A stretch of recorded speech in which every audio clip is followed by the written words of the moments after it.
લીંબડીમાં શીતળા સાતમના પાવન દિવસે ભાવિક ભક્તોએ શીતળા માતાજીના દર્શન કરી ધન્યતા અનુભવી। લીંબડી શહેરથી રાજકોટ જતા છાલિયા તળાવ આવેલું છે, જ્યાં શીતળા માના રૂડા બેસણા છે। આ શીતળા ધામ અનેક ભાવિક ભક્તોનું આસ્થાનું કેન્દ્ર, સનાતન ધર્મ દરેક વ્રત તહેવારનું વિશેષ મહત્વ રહેલું છે। શીતળા સાતમ શ્રાવણ માસના કૃષ્ણ પક્ષની સાતમે ઉજવવામાં આવે છે। શીતળા સાતમના પાવન દિવસે આસપાસ ગામના લોકો અહીં શ્રીફળ, દીવો, કુલર અને અગરબત્તી કરી બે હાથ જોડી મસ્તક નમાવી શીતળા માતાજીને વંદન કરે છે, તેમજ પોતાના સંતાનો માટેની રક્ષાની પ્રાર્થના કરે છે। આજના દિવસે ખાસ કરી મહિલા ઉપવાસ અને પૂજા અર્ચના કરે છે।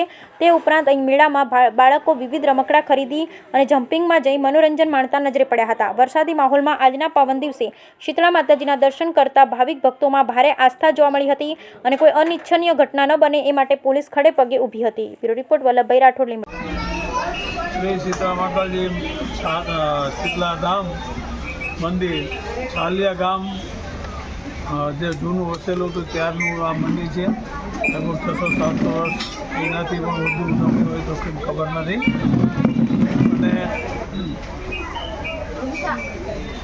અહીંયા બોરી અછબડાના વાવ હોય ત્યારે લોકો એની બાધા બળિયા દેવની રાખતા હોય છે, બીજી પણ બાધા આકડી રાખતા હોય છે।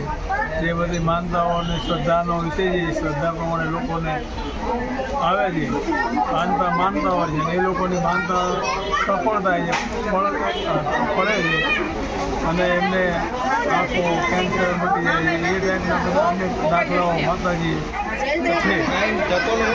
એના લીધે લોકોની શ્રદ્ધાનું આ એક સ્થાન છે। અને લીંબડી ગામ ખાતે પણ એક ફરવાનું સ્થળ છે। અહીંયા મંદિરમાં પદયાત્રીઓ આવે, ચોટીલા જતાં માટેલ જાય છે, ખોડલધામ જાય છે, અંબાજી જાય છે, પાવાગઢ જાય છે, માતાના મઠ જાય છે। એ રીતના યાત્રીઓ બધા આવે, વિશ્રામ સ્થાન પણ છે લોકોનું। બહારની આઉટ સ્ટેટની લક્ઝરીઓ આવે તો એ લક્ઝરીના લોકો પણ અહીંયા બેસી ઉતારો કરી અને પોતાનું ભોજન એ બધું કરી અને આરામ કરી અને જતા હોય છે। એક આપણું આ ફરવા લાયક પિકનિક પોઈન્ટ જેવું પણ લીંબડી સિટી ખાતે છે।